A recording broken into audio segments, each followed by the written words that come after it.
Welcome to another CEO Wisdom Pod. We have Joe Eisner with us today. He's CEO at BlissAI, a professional photographer with more than 5 million views, 8 patents. The guy's pretty impressive, married for 35 years, has a daughter, and yeah, has worked at a pretty cool company, including AWS, which is a pretty fascinating company in Genesis. This podcast is brought to you by podpar.com. If you want to start your podcast, if you want to scale it and monetize it, go to podpar.com. We have a free ebook and masterclass teaching you how to monetize podcasting through lead generation and sponsors and YouTube AdSense money. So podpar.com for that. Joe, welcome to the pod. Tell me a bit more about yourself and what you're up to nowadays. Yeah, my pleasure. Again, thank you so much for having me. So I have over 30 years in tech, done a variety of different things from M&A, venture capital, to marketing, information architecture creation, legal, marketing, business development, operating officer. I've had 7 startups. This is my 7th startup. So a jack of many trades, probably a master of only one or two. Yeah, full stack right there. Your latest venture, BlissAI. Why did you started that one? And yeah, tell us about like all the lessons you've got from your first startup experiences that led to this one. Oh wow, lots of road rash from all my startups. So I think the foremost thing I learned was the idea can't be too early. For a couple of my startups, the ideas were really compelling, but they were 10 to 15 years too early. And so I learned an important lesson that, it's not about the innovation necessarily and the novelty. It's more about how actionable it is in the near term. And if you have too much that's dependent on future developments, you're likely to undershoot the target market demand. So that's one important lesson I learned. I'd say another is that you absolutely have to partner with people that you love and trust. Startups are hard at best, and they're much harder when you have partners that you don't feel are reflective of the values and goals that you're trying to achieve, or the integrity that you want to have. And so picking your partners and who you're going to work with, I think, is incredibly important. And BlissAI, tell me a bit more about that one. Yeah. So we started Bliss in April of 23. Originally, our goal was to provide an AI assistant for selling cloud services, under the premise that there's so many services available and so many combinations that no salesperson can keep them straight. And so having an AI co-pilot that could take the input about customers and then put an output about what solutions to offer them with which constituent services was what we originally focused on. However, we ran into problems because we needed money to train the models. It's expensive, as you know, to create AI solutions. And a lot of venture capitalists and investors have been burned through one wave of investments. And so they're much less likely to have given us the seed money to actually build the MVP.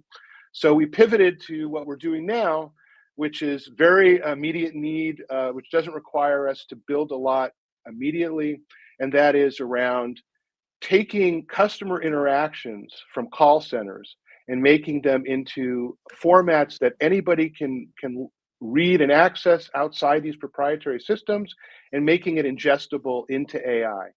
Because the biggest issue that chief data officers and chief information officers are facing is finding data that they can leverage to ingest and train these new AI voice chatbots, LLMs, SLMs, vertical AIs. And many enterprises don't realize that they have a plenitude of data already in their systems in the form of these customer agent interactions. And those interactions, when converted to open formats, can yield incredibly helpful insights to improve the customer experience, to advance AI strategies, et cetera. Finding usable data is a priority, especially for the customer experience among many enterprises, because customer experience is one of the first areas where Gen AI can make a huge difference. And so many companies are choosing to make that a priority, But again, they're wondering where they get the data from. And so we can help provide that data, and they're saving money immediately because as they liberate this data from these proprietary silos, they can now store it in the cloud and act upon it using best of breed tools, and they don't need to be constrained by what a particular vendor decides is the best tools for them to use. Right. And why get in the startup game again? Why not keep on being, I don't know, in the M&A field or being a VC? Like, why do you always get back in the startup game for more pain? Yeah, great question. So I was a venture capitalist at Intel Capital, which at the time was the most successful corporate strategic investor. This was back in 2000, ending in 2001. I got the bug from talking to a lot of entrepreneurs to go out and do some of my own startups and be on the other side of the table. And so I did that for a while before I went back to the corporate world. And I never lost the love of being an entrepreneur and having control over my own destiny. And my partner, Jay, was also my partner at AWS when we started the Amazon Connect Partner Program. Brilliant guy, very talented, and I wanted to work with him and do a startup with him. And so it's mainly my desire to collaborate with him and find a way to delight customers together that was the driving force for BlissAI. It's not because I needed the money or I was looking for something to do. It was really a project built out of the joy of collaboration with somebody I really respect and admire. Right. And what's your core strength as a CEO? You're quite creative. You're full stack. Is it getting clients? Is it raising money? Is it on the product side of thing? What is your number one skill? I would say my number one skill is building trust and communicating effectively. I'm not very talented in terms of programming, and I play a salesperson, but on TV, but I'm not necessarily one in real life. So I'd say it's communication, and I meet a lot of people, and people tend to trust me and respect me because I'm straight with them. And I think that's earning trust and communication are probably my greatest strengths. Right. And how do you balance that role with photography and all your other passions in life? I use photography as a way to cleanse my palate and get out of my left brain, and so by leveraging that creative side, I kind of go into a different place, which then invigorates my creative thinking on the business side.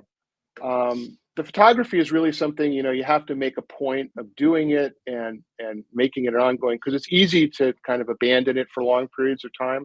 But I also post a picture on LinkedIn every Friday, and I have quite an enthusiastic audience, and so that keeps me focused on continuing to display my photographs and to think about new ones. Yeah, I see post a lot of pictures on LinkedIn. You also post also your personal opinions about. Let's start with Trump. What's your state on Mr. Trump?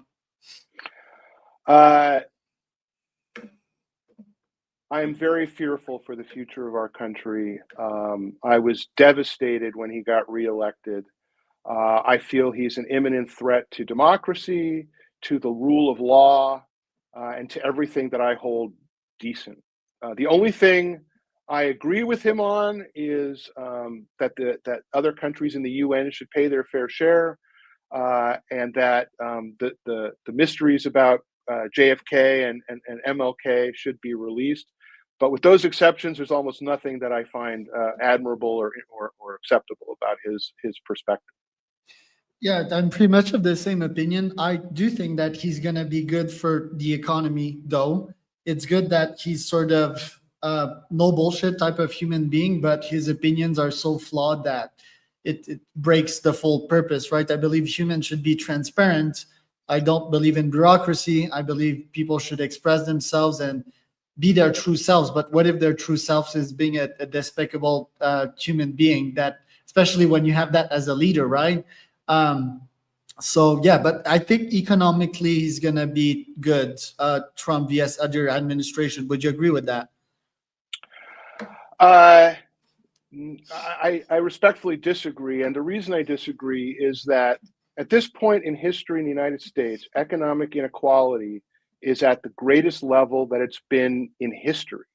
No other country at our stage of evolution has had the disparities of income between the highest and the lowest. Three people in the United States control as much wealth as 50% of the US population. And they plan to make more tax cuts to benefit the top 1%.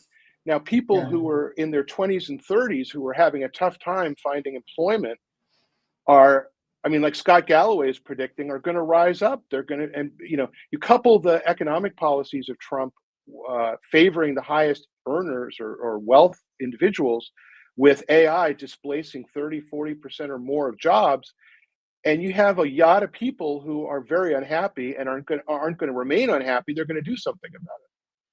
Fully agree with that. And yeah, maybe my last opinion was a bit selfish, right? Because I pertain to that higher category. I know that this administration is going to be good for me. And when voting, it's also hard to make a choice that is not biased for you, right? And think of others. And I'm not even sure if democracy scales nowadays when you're not even choosing who's part of your country. I think countries as a concept are also outdated. How we elect people and one leader is also pretty outdated. Do you agree on these opinions of mine? Some of them. I mean, at the end of the day, no matter how much money you have, you got to breathe air, you got to drink water, and you got to be free of cancer. And those are all the opposite of what policies Trump has had and will have in terms. I mean, he's abandoning the National Oceanic Administration. He wants to get rid of the EPA. He doesn't admit that there's any such thing as a climate crisis. And you're a younger guy than me, and you're going to live longer than I am. And one day, the oceans are not going to have any life left in them. They're predicting by 2050 that the acidification of the oceans will end all marine life. And there's a point where the earth can't sustain human life. And if we keep going the way we are with the fires in LA, the hurricanes and everything, it's going to get to a point where we all have to live underground. Yep. And we can't enjoy any kind of existence, no matter how much money you have. Right. Yeah, I agree with that. Maybe not the acidification in the 2050, but yeah, things are pretty bad already. We can already see the sign of global warming, and I think it's really mature and abundant to take a decision to take care of it, right? And we're still, well, the current leader is stuck in a perpetual childish mode of like, get me money and power. And the U.S. roles is very much hegemonic. It's about keeping peace on this full planet. It's a strong responsibility. And when you elect a man-child, this is it's pretty damn dangerous, like you said. It's actually probably the number one threat I can see in this world. And the counter argument to this was that this last administration, nothing bad happened. Do you agree with that? Or nothing dramatic happened? I mean, by and large, I mean, I'm not a big fan of Biden's, but I mean, he's incredibly preferable to the guy who took his place. I think we need young blood in the Democratic Party. I think it's time for the gerontology crowd to move aside and allow younger people who have a greater stake in the future to be in power, who aren't beholden to special interests. We got to get money out of politics, and we got to have more than a two-party system, because all we have is two corporate parties that are funded essentially by the same set of Wall Street banks and oil companies. Both Biden and Trump are the largest recipients of oil money in any cycle. And while Biden was talking about reducing greenhouse gas emissions and carbon emissions, he was opening up 80 million acres of oil leases in the Gulf of what's now called the Gulf of America, as one of Trump's first executive orders. So they're talking out of both sides of their mouths, and your generation, my daughter's generation, people like that are the ones who are going to be the victims of these short-sighted, finance-driven policies. Right. I think it's also, yeah, the fact that we elect one leader, it's a constant hate and anger cycle of like, he's the face of this whole thing. But in reality, we're all responsible for this guy being elected and, yeah, him being the face of what we don't like. So I think the system itself needs to change, right? Sometimes this guy, he may seem like he may have power, right? Because he's all about PR, but he has less power than what things may appear. So there needs to be some sort of emotional control, because it's quite easy to get stuck in this cycle of constantly like being angry about this guy. I think that's part of his stratagem as well. He is a genius when it comes to PR, business PR, right? Like, is it for the right intents? No, but he's very damn good at it. Do you feel that? I totally agree with that, Charles. Yeah. No disagreement on that point at all. Do you feel that like a lot of people now that he's been elected are sort of sucking up on him and being like, oh, all of a sudden I'm sort of a supporter? Is that the Yes. right way to go, or to stick to your values? Because me, I'm like, okay, now that I shat on this guy for the last couple of months, is like, okay, yeah, let's just move forward with it and do the best that we can with this current circus that is happening, right? Let's be positive about it and not be stuck in this anger cycle. What do you think about that? I mean, how should people react to the Naziification of their previously democratic republic? I mean, I guess if you're not if you're not worried about the takeover of America by corporate interests who want to suppress women and roll back civil rights, then you shouldn't be angry. But my aunt and uncle were killed in concentration camps. My father spoke out against Hitler on the radio. Hitler tried to have him killed.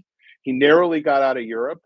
Should he have been sanguine about Hitler invading the Sudetenland and taking over? I don't think so. I mean, on the other hand, the oppression that the Trump administration will roll out against people who are angry and demonstrate this time will be very real. People will die, and people will get seized in black vans and taken off. And if people think that's not going to happen, I hope they're right. But so there's a level of anger that's necessary if we're going to stop what's going on. How that anger is expressed, I think, is the key. And I certainly don't advocate violence or terrorism.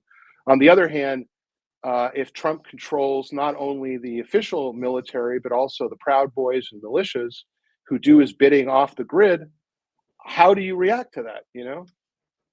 Yeah. Yeah, that's the question I'd ask for you. How should we fight against that? Not with violence, of course. And violence never solves anything. That's the worst part of it. It might satisfy this vengeance thirst into you, but it doesn't solve anything because it leads to more, right? I think if you ask me, it's like a technological solution. It's yeah, like fighting this war through ads, through truth, right? To documenting the truth, staying true to the truth. That's how I would solve it. Like, but at this point, like, truth be told, I have all these businesses to manage. Obviously, I'm well connected. I have a bunch of CEOs and founders as friends. I can speak to them, and also I don't want to get stuck in this toxic game, right? That if I'm going to change something, I don't think I would fight Trump directly, but I would definitely change the electoral system in some kind. By the way, I'm not even a U.S. citizen, right? But it is my responsibility because U.S. is responsible for the world's well-being. So I sort of need to get involved through some way or the other. Yeah. Well, like I said, I have a 24-year-old daughter. I care very deeply about her future, and I don't want the U.S. to wind up being, turning Handmaid's Tale into a documentary. In Texas now, they're encouraging spouses to rat on their wives who are thinking about abortions so that they can prevent them from going out of state and having medical procedures done. I mean, the level of misogyny among this administration is almost impossible to overstate. And there's a very real possibility that what Handmaid's Tale detailed is going to happen if they're unchecked. Right. You mentioned that, yeah, the power, right, and the of the current administration. Now it seems that Elon, one of my favorite entrepreneurs, someone that I thought was about saving humanity, is completely off fucking track. has been in the last year or two, right? I think that you cannot like impose that much stress on yourself and not go therapy and not be damaged, right? This guy went through so much. Um, and he's very, very clumsy to in the best pardonable scenario, right? Like I think he reached some point of no return in which it's like that guy is off the charts, right? Doesn't make much sense. And I thought Elon was really rational. That's why I like him, because I'm very rational myself. I have this engineer, systematic type of personality. What is happening there? Seems like he's in the pocket of Trump as well, and Twitter is pretty big. What's your opinion on that? Uh, I mean, I think obviously he's a very smart guy. I know people who know him. They speak very highly of his memory, his processing of information. But the guy is sticking his fingers into way too many pies. He's like a gadfly who doesn't focus, and I think he's got ADD.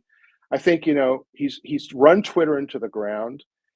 He's making some what appear to be some bad decisions with Tesla. Um, I think he needs to shut his mouth, focus on his companies, and get the flock out of talking about things that aren't his domain. I mean, instead of working for Trump, he should be doing his duty to his shareholders 100% of the time, and focusing on adding value to their pocketbooks rather than remaking the government and getting into things he knows nothing about.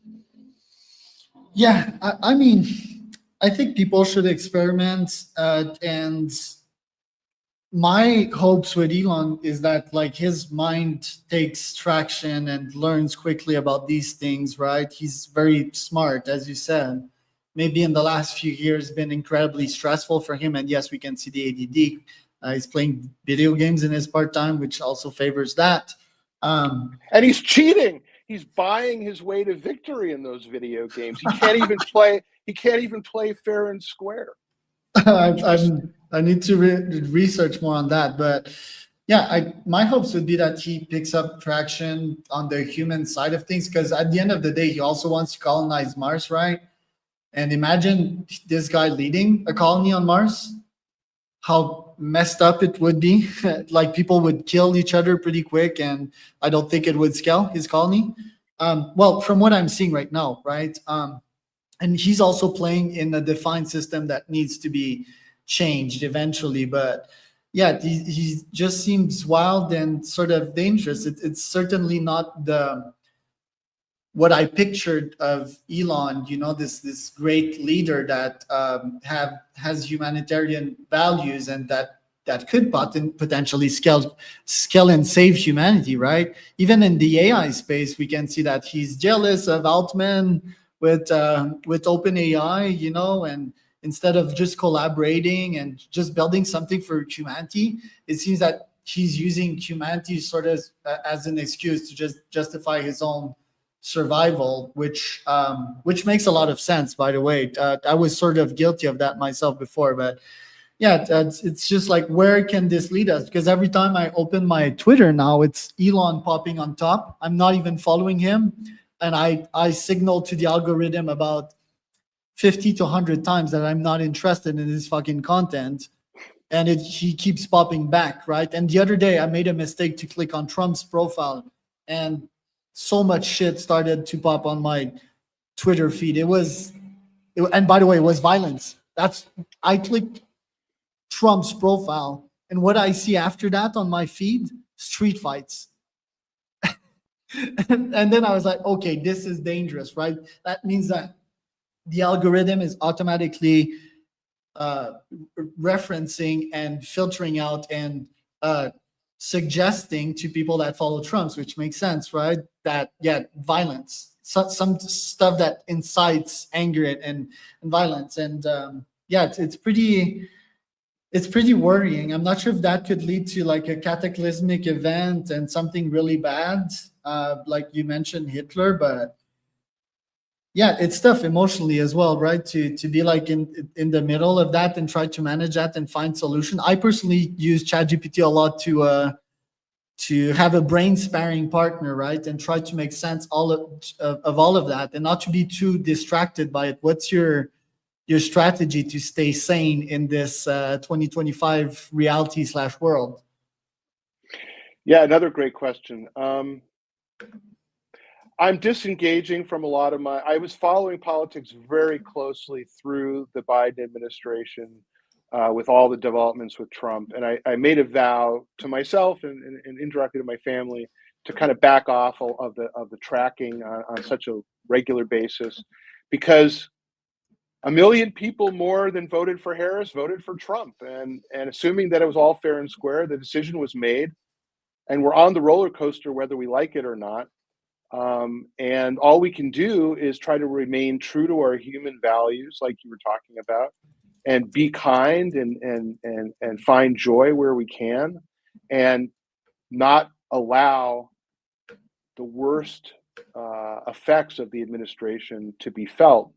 For instance, Heritage Foundation with Project 2025, what we can do to counter that, we should do. But there's only so much that you can do and still, like you said, remain sane. So I'm backing off a lot of what I was thinking about, and I'm trying to distance myself, because I'm no good to anybody if I drop dead of an MI because I'm so agitated by what this guy is doing. So just got to bide our time, think strategically, and work to get the right outcomes, like overturning Citizens United, and not letting corporations run the world. And working on, whatever we can do to save animals and save the climate. Love it, Joe. Where can people find out more about you? You can come to my site at blissai.co. I'm also on LinkedIn, and love to tell anybody who wants to hear about what we do more.